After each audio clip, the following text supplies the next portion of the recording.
คือวันอาทิตย์นี่แม่นสะดวกแบบเกือบว่า24ชั่วโมงเลยบ่คันเป็นวันอาทิตย์อืม คันว่าเพิ่นโทรมาแล้วเพิ่นอยากเปิดกล้องเปิดหยังก็กล้าเปิดอยู่บ่กะบางคนเพิ่นก็อยากเช็กว่าน้องแม่นตัวจริงบ่หั่นน่ะเนาะ โดย เออ โดยแนวใดก็ฝาก FC เอื้อยน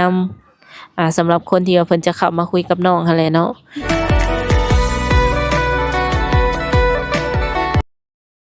โดยสบายดี สบายดี สบายดีสาวโสดหน้าใหม่เนาะทุกคนวันนี้ก็ถือว่ามาเป็นครั้งแรกเนาะน้องละ โดย ก่อนอื่นก็ขออนุญาตถามข้อมูลของน้องก่อนชื่อแนวใด ซื้อมี อายุจักปี 19อืมผ่านมาเคยสร้างครอบครัวบ่น้องละ บ่เคย โดย เคยมีผู้บ่าวหรือว่ามีแฟนบ่ บ่มีโสด บ่เคยมีพร้อมบ่ โดย ปอ โสดมา19ปีนี่ถือว่าบ่เคยคบไผจริงจังจักคนว่าซั่นซะเนาะ เคยลมแต่บ่ได้คบจริงจัง ลมผ่านๆอย่างนี้แม่นลมอยู่ โดย ผู้บ่าวแถวบ้านหรือว่าบ้านใกล้เฮือนเคียงเขาเจ้าบ่ได้มาจีบบ่น้องล่ะ บ่มีแต่คนทางอื่น บ่มีเลย อืม โดยขอถามแบบตรงๆเลย โดย คือทั้งน้องก็เปิดใจให้เขาเข้ามาอยู่บ่เลยหรือว่าบ่ได้เปิดให้เขาเข้ามาเขาจังบ่เข้ามา กับใช่ป่ะบ่ได้เปิด บ่ค่อยเว้นกับเขาเนาะ โดย แต่ว่ามื้อนี้นี่ถือว่าน้องล่ะเองเนาะพร้อมที่จะเปิดใจแล้วแม่นบ่ โดย โดยก็คือออกมาเปิดใจเนาะทุกคนเปิดใจในมื้อนี้นี่น้องล่ะมีแบบสเปคอยู่บ่คิดว่ามักผู้ชายประมาณใด บ่มีสเปค ยังได้ก็ได้ โดย เว้าอีหลีได้เนาะจังได๋เพิ่นมาแล้วบ่คุยก็จักสิว่าแนวใดเลยอายุนี่ได้ซะน้องล่ะคิดว่าอยากคุยประมาณจักปีขึ้นไป บ่ได้ติอายุได้เว้ย บ่ว่าสิเป็นรุ่นเดียวกันหรือว่ารุ่นอ้ายหรือว่าใหญ่กว่าอ้ายก็คุยบ่ คือได้ เคยเห็นอยู่บ่ผู้บ่าวรุ่นใหญ่อย่างเช่น40 50หรือ60ปี บ่ค่อยเห็น บ่ค่อย บ่ค่อยสังเกตบ่ เลย อันนี้ต้องแบบบอกน้องไว้ก่อนเนาะว่าส่วนหลายสิมีแต่ผู้บ่าวรุ่นใหญ่เด้อน้องล่ะ โดย สิมี30ขึ้นไปจนฮอด60กว่าๆก็มีโดยคิดว่าสิเปิดโอกาสให้เพิ่นได้บ่ ได้ เข้ามาคุยกันลองเบิ่งเนาะโดยลืมถามว่าน้องหลาเปิดใจในมื้อนี้เนาะเปิดใจหาแบบคนคุยซื่อๆบ่หรือว่าเปิดใจหาคู่ชีวิต ก็อยากได้คนที่แบบพร้อมภาษาไป อืม พร้อมสร้างพร้อมสาแล้ว โดย ก็แสดงว่าน้องเพิ่นอยากสร้างครอบครัวแล้วตอนนี้เนาะอยากคุยกับผู้บ่าวทางใดเป็นพิเศษ ไทยก็ได้ ทางไหนก็ได้ ลาวไทยต่างประเทศ ได้ โดยน้องหลายังเข้าโรงเรียนบ่ตอนนี้ เฮ็ดเวียกแล้ว จบแล้ว เอาจบม.7 แล้ว โดย จบแต่โดนบ่น้องละ จบได้ปีปลายละ ตอนนี้เฮ็ดเวียกเฮ็ดงานหยัง เฮ็ดอยู่สวรรค์ โดย เป็นโรงงานบ่หรือว่าแบบใดน้อง เป็น ละ โรงงาน อาทิตย์หนึงนี่พักประมาณจักมื้อ พักมื้อเดียวพักแต่วันอาทิตย์ ว่างแต่วันอาทิตย์เนาะ โดย สมมุติว่าเพิ่นสิทักมาลิ้นนำนี่คิดว่าสิมีเวลาตอบเพิ่นอยู่บ่ ก็พอมีอยู่ เพราะว่า อืม เฮ็ดแต่กลางเว้นเลยอะ โดย เป็นช่วงใดที่ว่าเฮาว่างในแบบสมมุติเพิ่นอยากโทรมาลิ้นนำจังซี่นะ ตอนแรง ประมาณ เลิกเวียก 4 โมงบ่ 5 เลิก โมง5 โมงเลิกเวียก เลิกเวียก5 โมงเนาะ โดย ก็คือช่วงนี้จะมีแบบเวลาคุยกับเพิ่นอยู่เนาะและคนที่สิเข้ามานี่อยากได้คนที่ว่ามีอาชีพการงานเฮ็ดบ่น้องล่ะหรือว่าชาวไร่ชาวนาทำมาค้าขายก็คุยได้ อยากได้คนมีอาชีพ คือน้องเองก็เฮ็ดเวียกเฮ็ดงานอยู่แล้วเนาะ โดย แล้วก็อยากได้คนที่ว่าเฮ็ดเวียกเฮ็ดงานคือกันประมาณนี้ อืม อืม โดยลักๆมักคนนิสัยแบบใดผู้ชายนี่นะมักนิสัยแบบใด ใส่ใจคอแบบว่า แม่น เหมือนแบบกะเขาดีน้องเฮาเขาก็ดีน้อง มาคนใจดี แต่ว่าแบบว่า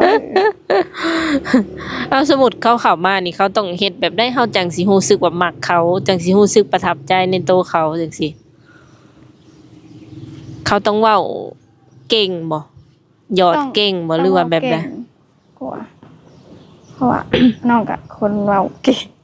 เจ้าก็คนเว้าเก่ง บ่ เอาบ่มักเว้า โดย โดยขออนุญาตถามปัจจุบันนี้น้องละอาศัยอยู่กับไผ อยู่กับแม่2 คน พ่อได้น้องละ เพราะว่าเพิ่นอยู่คนละหลังอยู่ไผอยู่มัน แยก ต่างกัน อ๋อ ก็เดี๋ยวว่ามีเฮือนหลายหลังด้วยสิ ย้อนว่ามีเฮือนหลายหลังเนี่ยย้ายกันอยู่บ่หรือว่าใดๆนะ ก็คือถ้าพ่อถ้าแม่นี่แยกทางกันเรียบร้อยแล้ว โดย เจ้าตัดสินใจอยู่กับแม่ นะ มีน้องหรือว่าอ้ายบ่น้องละ มีแต่อ้าย รวมกันแล้วมีจักคน 2 โอ้ยิงหนึ่งซ้ายหนึ่งเนาะ โดย อืมส่วนอ้ายได้อยู่กับพ่อบ่ อ้ายอยู่ไทย แต่ว่ายังขึ้นอยู่กับแม่บ่ โดยเอาอยู่กับแม่ อ๋อโดยก็อยู่กับเฒ่าแม่2 คนเนาะเฒ่าแม่อายุประมาณเท่าใดน้องละ 49 เออเพิ่นก็มีอาชีพการงานเฮ็ดบ่ เพิ่นก็อยู่บ้านเฮาเป็นคน อ๋อ ค่ะ เป็นชาวนานี่หรือว่าเป็นราชการ ชาวนา อ๋อแต่ละปีก็เฮ็ดนาอยู่บ่ ก็บ่คืออยู่กับแม่2 คน บ่มีไผพาเฮ็ดเนาะ แม่ หักให้หน้าตะกร้านี่มีบ่ มี อืมรถถอกรถไถก็มีบ่ บ่ มีแต่นาซื่อๆเนาะ โดย ก็ขาดคนพาสร้างภาษาและพาเฮ็ดพาทำว่าซั่นซะคิดว่าหาคู่นี่แบบว่าสิเอาแบบสมมุติว่าเป็นไปได้เนาะหรือว่าเจอเนื้อคู่ไวและเพิ่นถึงขั้นว่ามักฮักอยากมาแต่งมาขอประมาณนี้นะคิดว่าสิเอาเพิ่นมาอยู่นำบ่หรือว่าสิไปอยู่นำเพิ่นคันได้ผัวสิไปอยู่นำเพิ่นหรือสิเอาเพิ่นมาอยู่นำเฮา ก็ยังว่าบ่ได้ ในใจตอนนี้ก่อน ไม่ได้ อนา ก็ คต อยากอยู่นี่ อืมในใจนี่อยากอยู่นี่ตอนนี้เนาะ โดย อนาคตก็ยังบ่ว่าทุกคนก็ลองเข้ามาคุยลองเบิ่งก่อนบางทีน้องเพิ่นเปลี่ยนใจไปอยู่นำก็มีเนาะ โดยแม่เพิ่นอนุญาตบ่น้องละออกมาเปิดใจ อนุญาต อืมเพิ่นก็สิว่าไดพร้อมที่จะให้เจ้ามีคู่แล้วบ่ แม่ โอ้เวลาไปหัดไปนี่เพิ่นก็หวงโทรนำโทรหยังอยู่บ่ ก็โทรนำก็ห่วง อืมแล้วคนที่สิเข้ามานี่น้องหลาเป็นคนเลือกเองบ่หรือว่าให้เฒ่าแม่เพิ่นเลือกให้ คือลูกหมักแม่ก็หมักนำปกติ ใครเนี่ย โดยคันถ้าเพิ่นสิมาหาได้ซะน้องหลามาได้อยู่บ่ ได้ อืมต้องมาแต่วันอาทิตย์บ่หรือว่าแนวใด โดยมาในวันอาทิตย์เพราะว่าเฮาว่างแต่วันอาทิตย์ สมมุติวันอาทิตย์นี่คือสามารถมาได้เลยบ่หรือว่าต้องนัดล่วงหน้าก่อน ก็ต้องนัดล่วงหน้าก่อน อ๋อปกติแล้วน้องหลาก็มักไปเล่นไปเที่ยวอยู่บ่ ดนๆไปเถื่อบ่ค่อยไป แบบปาร์ตี้นี่มักอยู่บ่ บ่ แต่ก็กินได้บ่แหละ กินเบียร์กินได้แต่บ่ได้ค่อยไปตี อืมสิว่าไดไปเล่นไปหยังได้อยู่เนาะออกงานนี่แม่นออกได้อยู่ แต่ว่าบ่ค่อยเล่นปานใดมีโรคประจำตัวบ่ บ่มี โดยและสำหรับผู้ชายที่สิเข้ามานี่แบบว่ามักอยู่บ่ผู้ชายมักเล่นมักเที่ยวซะ ก็อยากได้คนที่แบบบ่หลีบ่กินหั่นน่ะ เออ เป็นพ่อห้างพ่อไม้รับได้บ่น้องละ รับได้ บ่ติเนาะ เออ ขอเพียงแต่ว่าอยากสร้างครอบครัวบ่แล้วก็เรื่องรูปร่างหน้าตานี่คือบ่ได้โฟกัสแท้บ่ บ่ได้โฟกัส แบบใดก็คุยได้เบิด โดย เว้าแท้บ่น้องละ เอาแท้ โดย แต่เนาะหนุ่มๆฟังก็คือแบบว่าหัวใจฟูไปเติบหนึงเพราะว่าทั้งน้องเพิ่นเองก็บ่จำกัดอายุแล้วก็รูปร่างหน้าตาก็บ่ได้โฟกัสว่าซั่นซะ คือมือพักมือผ่อนแบบสิน้องหลับไปไสซั่นน้องหละ ฮะ มือพักมือผ่อนแบบสิเฮ็ดหยังแหน่ พวกเถอะกะอยู่เพื่อนอยู่เรียกเพื่อน เดิมมือใดที่เจ้าไปเฮ็ดเวียกนี่อาจไปจากโมง ต้องตื่นแต่ห เอก อ โมงไปแต่6 โมง เตรียมตัวแต่6 โมงเช้า โดย แล้วก็5 โมงแลงแม่นกลับมาเฮือน แม่น อ๋อคันว่าตอนเที่ยงเพิ่นทักไปหรือว่าโทรไปนี่แม่นบ่ได้รับได้ซะน้องล่ะ เพราะว่าเวลาหน่อยเพิ่นพักให้หน่อยเดียว เออเออเงินดำเงินเดือนก็สูงบ่น้องล่ะ บ่ ตอนนี้นี่มีหยังแหน่ที่เป็นของตัวเองแล้ว บ่ โดย เริ่มเฮ็ดเวียกนี้ได้จักปีแล้วซะน้องล่ะ ได้ปีปลาย ก็ถือว่าทนเนาะหรือว่าโดนเติบอะไร เวลาได้เงินเดือนมาแล้วนี่เฮ็ดแนวใดเก็บเองบ่หรือว่าให้แม่ ให้ เก็บ แม่นี่เอาไว้ใส่นั่นนี่ เออคือได้มาสมมุติได้มาล้านหนึงแม่นให้เบิดเลยหรือว่าแบ่งครึ่งกันนี่ ให้แม่เบิด บัดเฮา ใส่ เอง นั่น เด้ น่ะ ซะ ไว้ใส่นั่นนึงให้แม่นึง มื้อหนึงเฮาไปเวียกนี่ใช้เงินหลายบ่ ก็บ่ ประมาณจักแสน บ่ฮอดแสน อ๋อเว้าแท้ โดย ปอ เพราะว่าไว้ซื้อแต่น้ำกินซื่อๆบ่ได้ซื้อแนวอื่นคันข้าวก็ถือแต่เฮือนไป เอ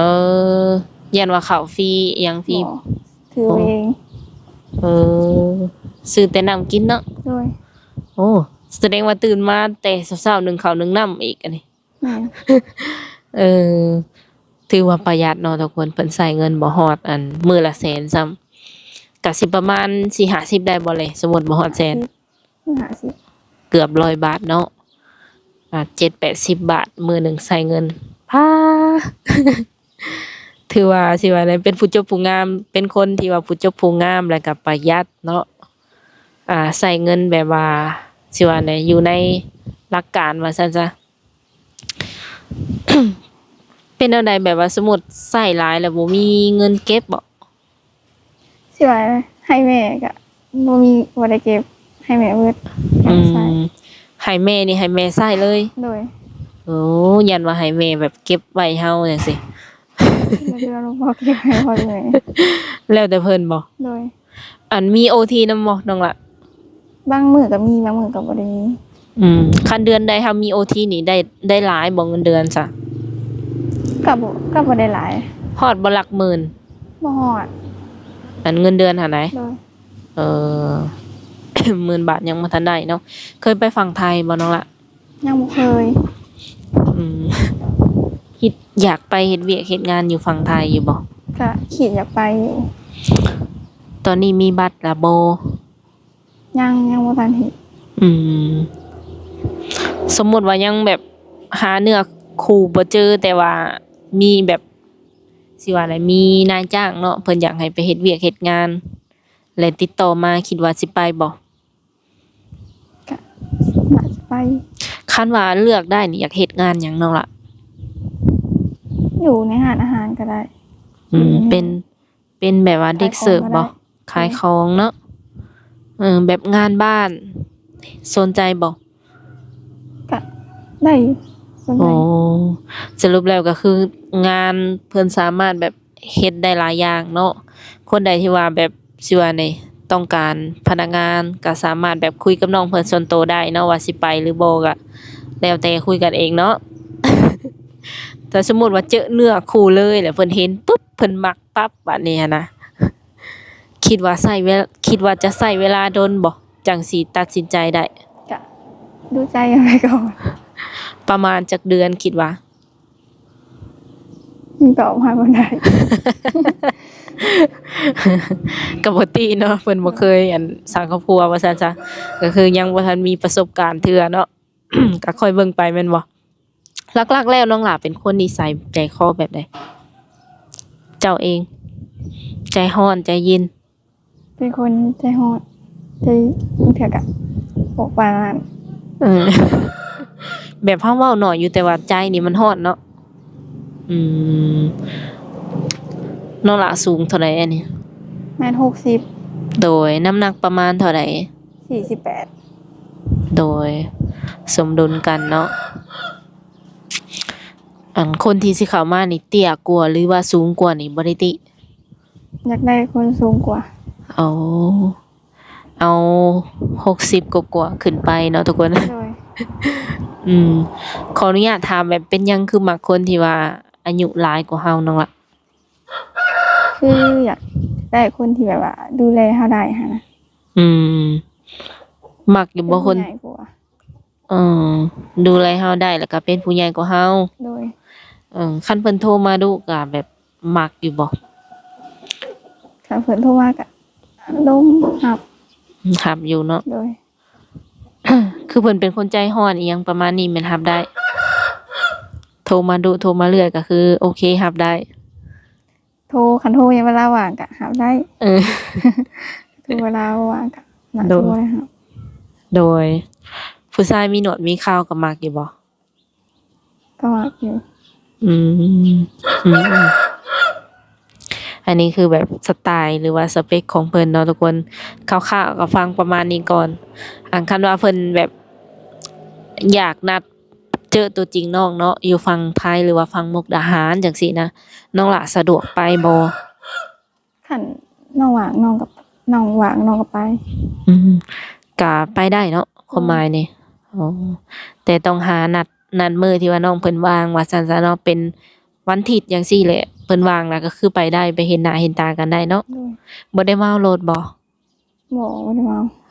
ขี่ไกลได้เบิดเนาะ โดยคันเพิ่นจะทักมาเล่นน้ำน้องนี่ได้สามารถทักมาได้ทางใด ทางไลน์ สะดวกแจกแต่ LINE บ่ โดย เป็นอันเบอร์โทรหรือว่า Facebook นี่บ่มีบ่ บ่ค่อยได้เลิน อืมส่วนหลายจะเล่นเป็น LINE หลายกว่าเพิ่นว่าเนาะ โดย คือวันอาทิตย์นี่แม่นสะดวกแบบเกือบว่า24ชั่วโมงเลยบ่คันเป็นวันอาทิตย์อืม คันว่าเพิ่นโทรมาแล้วเพิ่นอยากเปิดกล้องเปิดหยังก็กล้าเปิดอยู่บ่ ก็ บางคนเพิ่นก็อยากเช็กว่าน้องแม่นตัวจริงบ่หั่นน่ะเนาะ โดย เออ โดยแนวใดก็ฝาก FC เอื้อยนำสำหรับคนที่ว่าเพิ่นจะเข้ามาคุยกับน้องหั่นแหละเนาะ โดย และทั้งน้องเองมีหยังอยากฝากถึงแบบว่าผู้ชายหรือว่าหนุ่มๆที่เพิ่นสิเข้ามาคุยนำบ่นับตั้งแต่มื้อนี้เป็นต้นไป มีหยังอยากบอกเพิ่นบ่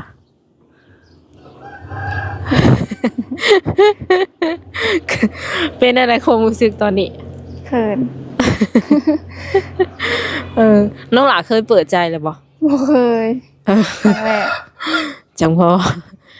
อันนี้เป็นแบบว่าครั้งแรกหรือว่าคลิปแรกเลยเนาะ คิดว่า รู้สึกเขินซื่อๆบ่ โดย หรือว่าแบบบ่ได้รู้สึกตื่นตอกตื่นเต้นเนาะ ก็ตื่นเต้นนิดหนึ่งคือเนี่ย โดยเป็นอะไรสัจจังตัดสินใจออกมาเปิดใจสู่โลกกว้างนี่เห็นในช่อง YouTube บ่หรือว่าหมู่ครูแนะนำมา หมู่แนะนำ ใช้เวลาโดนบ่น้องละจังตัดสินใจออกมาเปิดใจได้ ก็โดนตัดสินใจโดน ตอนแรกๆได้จะเป็นแนวใดบ่มั่นใจบ่หรือว่าแบบใด บ่หวั่นใจ บ่มั่นใจในตัวเอง โดย หรือ ก็ปกติเนาะเป็นครั้งแรกของน้องเพิ่นก็ทางสาวเวียงก็สิโอ้ลมประมาณนี้ก่อนเนาะทุกคนเนาะแล้วก็สิมีน้ำจิตน้ำใจเนาะไว้ให้เติมบัตรเติมเบอร์100,000กีบเนาะน้องละเป็นเงินที่ว่าผู้ใหญ่ใจดี ที่ว่าเพิ่นซัพพอร์ตทางช่อง YouTube เอื้อยนี่แหละเนาะเพิ่นก็ให้ทุกคนที่ว่าถ่ายคลิปนำเอื้อยนั่นแหละว่าซั่นซะโดยพอได้เติมบัตรเนาะ100,000กีบนี่กุ้มประมาณจักมื้อน้องละ ก็2 มื้อ ฮะ คันเอาไว้กี่ก็2 มื้อคันไว้เติมบัตรก็น่าจะ อ๋อ ทิศหนึ่ง โอ้คันเอาหมายถึงว่าคันว่าซื้อคือกินก็ได้อยู่2มื้อสิบ่ โดย มื้อละ50เด้อแหละได้ใส่น้องเพิ่นก่อนน้องละ ใช่ โอเคโอเคสำหรับคลิปนี้ทางสาวบุญเปียงและก็น้องยังก่อนน้องละ นี่ น้องมี สิได้ขอตัวจบไว้ก่อนเด้อโดยสบายดี สบายดี FC แน่